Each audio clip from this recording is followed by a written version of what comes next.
Hey guys, it's Cece, and today I'm going to be talking about all of the series that I have finished in the last 2 years. I started my channel over 2 years ago, and the summer I started my channel, I did a series of videos that were all about book series, things that I had finished, things that I wanted to finish, series that I wasn't going to finish, and I have been updating those videos. I've already posted an abandoned series video and a series I want to finish video if you want to go check those both out, but now I'm going to be letting you know some of the series I have actually completed in the last 2 years. Do you guys want to hear the number? 9. I finished 9 series in 2 years. And that's not like read the entire series in the last 2 years. Some of those, it's just finally read the last book. And it gets better. 5 of those 9 series I have completed in the last 6 months. But the good news is that since I posted my series I want to finish video, I finished like 2 series that I talked about. So that's pretty good, at least. Anyway, let's just get into it. I'm going to talk about the 9 series I finished in the last 2 years, give you some star ratings. Yeah, let's jump in. The first series I'm going to talk about is the 13th Reality series by James Dashner. There are 4 books in the series. There is the Journal of Curious Letters, the Hunt for Dark Infinity, the Blade of Shattered Hope, and the Void of Mist and Thunder. This is a middle grade verging on YA. It's kind of in that same range as Heroes of Olympus as far as age range goes, but it's a series that I started when I was a middle grade reader and that I just finished 2 Januaries ago. I'm gonna tell you my star ratings on these books, but there's no guarantee that they would still be the same today. I think I gave the first 3 books 4 stars, and I gave the 4th book 2.5 or a 2. So the series follows a 13-year-old kid named Tick, and he gets this weird letter. It prompts him to follow all of these clues and solve riddles. He meets friends and discovers the existence of multiple realities. It's a fun series that I really enjoyed when I was younger, and I think the problem is the last book just felt like James Dashner's heart wasn't in it. He's obviously written another series, The Maze Runner, which got a lot more attention, and he's been focusing much more on writing those. So when the last 13th Reality book came out, it just didn't have the passion that some of the earlier ones did, and it didn't feel like a super satisfying conclusion. So overall, really fun series, just rough on the ending. The next series that I finished was the Twilight Saga by Stephanie Meyer.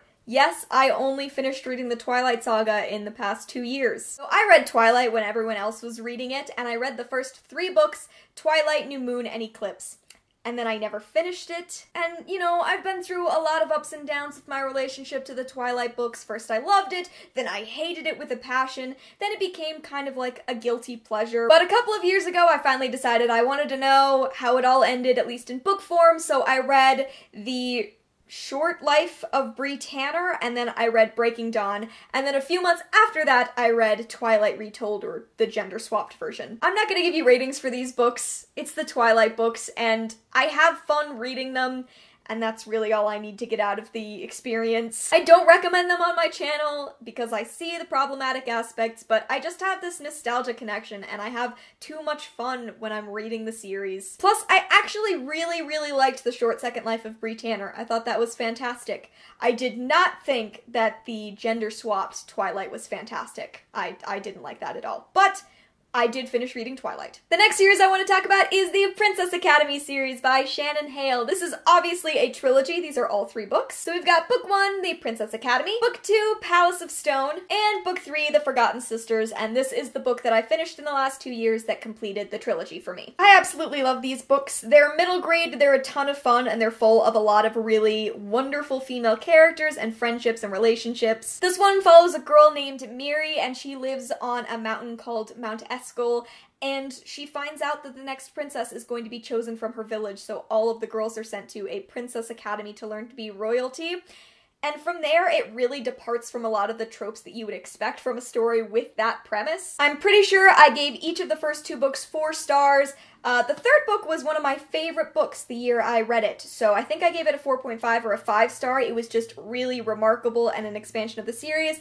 I highly recommend these. I absolutely adore Shannon Hale. I have read so many of her series and so many of her books, and these were great, and I'm really glad that I finally finished this trilogy. Next up, we have the Daughter of Smoke and Bone trilogy by Laini Taylor. I actually originally read all 3 of these on my Kindle while I was living in London, and I have since purchased all the physical books. So we have Book 1, Daughter of Smoke and Bone, Book 2, Days of Blood and Starlight, and Book 3, Dreams of Gods and Monsters. The tagline for this series is once upon a time, an angel and a demon fell in love. It did not end well, which is a great setup for this series that you don't want to know too much about going into. I gave all 4 books in the series 4 stars, though my least favorite is the 3rd one. I think that it has an ending, and then it continues forward for like an additional 50 pages unnecessarily, which makes it my least favorite. They're gorgeously written, the setting is beautiful, and I love the magic system of these books. Clearly, though, I did enjoy the series. I read the entire trilogy in a month and bought all of them in physical forms. So Daughter of Smoke and Bone finished this trilogy. The rest of these series are all ones that I've finished this year. Next, I want to talk about the Queen of the Tearling trilogy by Erika Johansen. The first book is the Queen of the Tearling, then there's the Invasion of the Tearling, and finally the Fate of the Tearling. Queen of the Tearling and Invasion of the Tearling both got 5 stars. They're a couple of my favorite books of all time, and the 3rd book got 3.5 stars. So this is a high fantasy trilogy. It's more new adult than young adult, I would say. It's about a 19-year-old girl named Kelsey who is destined to take the throne as the future queen. She's been out in hiding for her entire life, and now she has to take her throne back, but she's going to have to do it by force. The reason I fell in love with this trilogy is because Kelsey is an absolutely incredible main character. She is so compelling and layered, and she goes through so much in 3 books. It also has an amazing cast of supporting characters. There are a lot of decisions that have to be made where there's no good decision. There's a lot of playing with making decisions that aren't the White Knight perfect decision, and I love that. Sadly, this trilogy has a really disappointing ending, in my opinion. I think that it builds and builds and builds, and the conclusion it reaches just wasn't for me. This is a really divisive series. Either you love it or you hate it, and I think that that's also true of the final book. If you've loved the series, when you get to the end, you either love it or you hate it. I personally didn't really like it, but the rest of the series is absolutely gorgeously written. I talk about it all the time. It's great. Now I want to talk about a duology, the Aeon Duology by Alison Goodman. The first book is Aeon, and the second book is Aeona. I gave the first book 4 stars, and I gave the second book 1 star. This is a series about a girl named Aeona who has been undercover as Aeon, a boy, for her entire life because she wants to learn dragon magic, but where she lives it is forbidden for girls to learn dragon magic. In particular, she wants to become a dragon eye, and they are these 12 people who channel the forces of these 12 dragons. I read the first book, and I really enjoyed it. I thought the magic was interesting. I loved the use of dragons. I thought it was a little bit different, I guess. There was a lot that I enjoyed about it. And then I read the second book, and the second book ruined everything. There's a trans side character in this series, and considering the main character spent most of her life cross-dressing, you really expect there to be a lot of discussion of gender and gender presentation, and there really isn't, especially in the second book where this trans character is going through a lot of situations that should cause her to feel a lot of dysphoria, but it's just kind of brushed off and made unimportant. Her entire journey is really undervalued, and it's written in a way that doesn't seem authentic. Beyond that, this book has some pretty intense ableism coming in off of the first book that I was really frustrated by, so I got to the second one and it was just like, it was all kinds of things collapsing. So I don't really feel like I can recommend this series because I liked the first one, but if you want to conclude the series, there's almost no point. Okay, we've gotten to it. The next series that I finished was The Raven Cycle by Maggie Stiefvater. Obviously, there are 4 books in this series. There's The Raven Boys, Book 2, which is The Dream Thieves, Book 3, which is Blue Lily, Lily Blue, and finally, The Raven King. So I don't know how accurate my ratings for these books on Goodreads are. I'm going to reread these again next month, and I think that they will change. For now, I gave The Raven Boys 4 stars, I gave Book 2 4.5, and then Books 3 and 4, I gave those both 5 stars.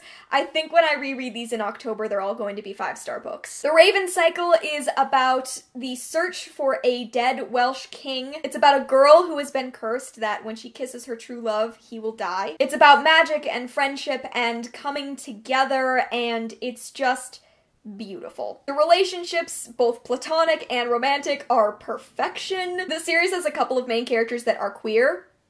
They're wonderful. And this series is so beautifully written. Maggie Stiefvater has such a way with words that impresses me constantly. over and over again. She finds new things to do with words that I never would have expected. This is easily my favorite series that I have read in the past 2 years.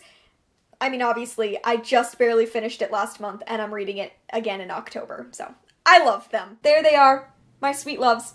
And since people keep asking me about it, no, I cannot wait for the Ronin trilogy. I spend every day thinking about it and dying and anticipating it, and I just want it now. Next up, we have the Nemesis Duology by April Daniels. Book 1 is Dreadnought, and Book 2 is Sovereign. It's possible the series could get other books, but as far as I've been able to tell online so far, these are the only two. This is a series that features a trans lesbian protagonist, a girl named Danny. In the first book, she is severely in the closet, and then the superhero Dreadnought dies in front of her, and he passes on all of his abilities to her, and with those abilities comes a body that Danny has always wanted. She's forced out of the closet to her incredibly transphobic family, to her trans-misogynistic friends. Plus, she's also a superhero who now has to fight supervillains. She has to face transphobia from within the superhero community. This is a really excellent duology. I gave each of these books 4 stars. This is a pretty dark series, and I don't know that I've really emphasized that enough in other reviews that I've offered for it, but Danny goes through some incredibly dark periods of time. Her father is emotionally abusive. Like, there are some real trigger warnings to take into consideration before going into this series, but I think it is such a good series. The world building is done impeccably. It's really intense on the sci-fi aspect, which I love. Lots of gadgets, and I mean, I'm always a fan of gadgets. Plus, you have multiple queer side characters, characters of color, places where those two things intersect. In the second book, there is a queer, disabled Latina love interest, and like, she's amazing. This book series is really, really great. I highly recommend it. It's a fantastic duology. I really enjoyed both books. And the final book series I'm going to talk about is the Shades of Magic trilogy by V.E. Schwab, which I just barely finished last week. In all honesty, I've been pushing this video until I can include the series as being done, because I just wanted to have finished these books before I could talk about all the series I've read. So there are 3 books in the Shades of Magic trilogy. There's A Darker Shade of Magic, Book 2, A Gathering of Shadows, and Book 3, A Conjuring of Light. This book series is adult high fantasy, and it's about this guy named Kel. Kel is one of only 2 people left who has the ability to walk between worlds. There are these different worlds that are all connected by parallel versions of London. So there's Grey London, Red London, White London, and Black London, and all have various degrees of magic. And Kel is basically a messenger who carries messages back and forth between the ruling class of all of these different Londons. I adore this series with every fiber in my being. I just think it's so good. I gave Book 1 5 stars, I gave Book 2 4.5, and then Book 3 5 stars. It was just an amazing conclusion. There are so many characters that you come to love in this series. There are a couple of side characters who are queer. I say side characters. I feel like Rye becomes more of a main character as the series goes on, and he's bisexual, and there's a great male-male romance. Oh. E.E. Schwab's writing is also incredible. If I could sum up my feelings about the series that I've completed in the past 2 years, it's that I have found some women who write beautiful fantasy novels. This is the only completed Victoria Schwab series that I have read, but I plan to read more in the future, and I mean, you guys know I have such a passion for this series, and just know that A Conjuring of Light didn't let me down in the least. I thought it offered a perfect conclusion for every character and for the world, and now we're getting a new trilogy, the Threads of Magic trilogy, and I cannot wait, even though that's gotta be so far away. Okay guys, there you go. Those are the series that I have completed in the past 2 years since my last series update video. I hope you enjoyed hearing some of the books that I have read and the series that I have finally wrapped up. What do you think of the series I've completed? Have you read any of them? Please leave me your thoughts about any and all of those series down in the comments below. Thank you so much for watching, and I will see you in another video very soon. Bye!